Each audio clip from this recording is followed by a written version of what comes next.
1000 سے زائد کتے مارے جا چکے ہیں. بدقسمتی کے ساتھ تقریباً 10 اموات ہو چکی ہیں, کئی زخمی ہیں. ہیوی میکینیکل کا کبھی کسی چیف منسٹر نے ان کو کوئی زحمت گوارا کی. اب لیٹر نہیں لکھا گیا, یہ کہا گیا ہے کہ اگر 1 نومبر یا 30 اکتوبر یا نومبر کے دوسرے ہفتے تک سول ورک اگر انہوں نے کمپلیٹ نہیں کیا تو ان کے خلاف کارروائی کا کہا گیا. انسانی جان جو ہے ہمارے لیے بہت ہی مقدم بھی ہے, محترم بھی ہے. تو اس پہ وزیر اعلیٰ گلگت بلتستان نے ظاہر ہے وہ اسلام آباد میں تھے تب بھی ہدایت جاری کی تھی ویکسینیشن کے حوالے سے, ان کی ٹریٹمنٹ کے حوالے سے. اور آج بھی ہم نے ان کو یہ پوری ڈیٹیل بتا دی کہ پچھلے 4-5 مہینوں میں یہ جو اموات ہیں یہ غیر معمولی ہے. بیسیکلی یہ کوئی عام روٹین کا مسئلہ نہیں ہے. تو اس پہ وہ جو ہدایات جو پہلے بھی دے چکے تھے, ابھی 2 چیزیں ہم جو ہے نا فوری طور پہ کر سکتے تھے. ایک تو ویکسینیشن فری آف کاسٹ اس کا بندوبست کیا جا سکے.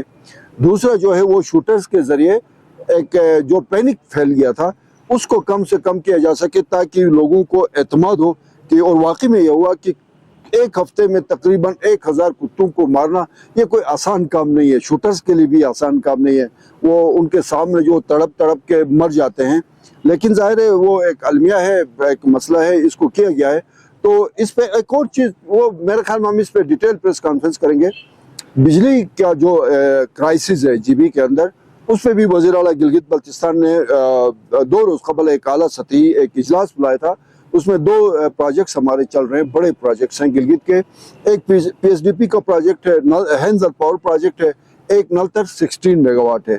نلتر 16 میگا واٹ کے حوالے سے وزیر اعلیٰ گلگت بلتستان نے واضح ڈائریکٹیوز ایشو کیے ہیں کہ اگر اکتوبر کے اینڈ تک سول ورک مکمل نہیں ہوا تو جو بھی ذمہ دار ادارہ ہے ان کے خلاف کارروائی عمل میں لائے جی. یہ بالکل انہوں نے واضح ڈائریکٹیوز دیے ہیں.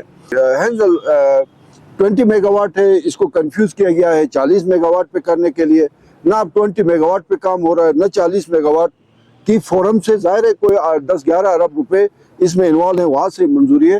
تو لکلی کل جو آئے ہوئے تھے فیڈرل سیکٹری پلاننگ, اور وہ اسپیشلی آئے ہوئے تھے یہ ہینزل پاور پروجیکٹ کے ٹیکنیکل معاملات کو دیکھنے, اس کو فورم پہ کس طرح ڈیل کیا جا سکتا ہے, یہ کیا 20 میگا واٹ کے لیے فیزیبل ہے یا 40 میگا واٹ کے لیے. تو 2 دن ہینزل کا تفصیلی دورہ ہوا سیکٹری پلاننگ کا, فیڈرل سیکٹری پلاننگ کا.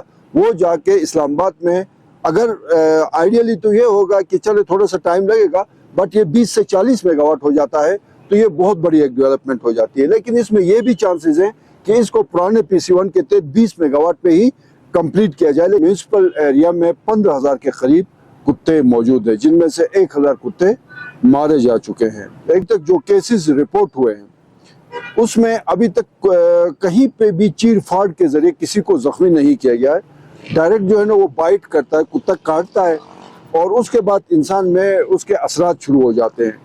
اور اس میں آئیڈیل یہی ہے کہ وہ گلگت کا جو PHQ ہے, پروونشل ہیڈ کوارٹر ہاسپٹل ہے, سٹی ہاسپٹل ہے اور شہید سیف الرحمان ہے, ان تینوں ہاسپٹلز میں ویکسین موجود ہے بیسیکلی, اور یہ فری آف کاسٹ ہے. آئیڈیلی یہ 24 گھنٹے میں اگر وہ ویکسینیشن کروایا جاتا ہے تو 100% چانس ہے کہ وہ بندہ جو ہے وہ ریکوری کی طرف جاتا ہے. پھر بھی جو مارجن رکھا گیا ہے یا میکسیمم جو اس کا ٹائم ہے 72 گھنٹے ہے, اور 72 گھنٹے کے بعد جو بھی ویکسینیشن کی طرف نہیں جائے گا پھر اس میں 100% کیجوالٹی کے وہ امکانات ہیں. یہ پھر اس کے بعد دنیا میں کہیں پہ بھی اس کا کوئی علاج نہیں ہے.